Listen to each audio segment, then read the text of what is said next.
Hi everyone, అందరికీ నమస్కారం. Vivo brand నుంచి 5G సెక్టార్లో బేసిక్ మోడల్గా రిలీజ్ చేయబడిన వివో Y28e 5G అనే మోడల్ అన్బాక్సింగ్ మరియు షార్ట్ రివ్యూని ఈ వీడియో ద్వారా చూద్దామండి. బాక్స్ని సరిగా గమనించండి.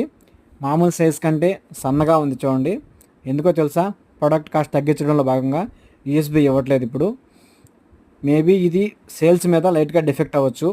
ఇక ఈ మొబైల్ 464 + 428 ర్యామ్ ప్లస్ స్టోరేజ్తోనూ 13 MP rear camera 5 MP front కెమెరాతోనూ 5000 mAh battery with 15 watts support USB కేబుల్తోనూ మీడియాటెక్ డైమెన్సిటీ 6300 5G ప్రాసెసర్తోనూ రిలీజ్ చేయడం జరిగింది. ఇక vintage red plus breeze green అనే 2 కలర్స్లో ఈ మొబైల్ మనకు అందుబాటులో ఉంటుంది. ఇక బాక్స్లో మొబైల్తో పాటుగా phone case, SIM ejector tool మరియు USB కేబుల్ ఇవ్వడం జరిగింది. Okay friends, thank you everyone.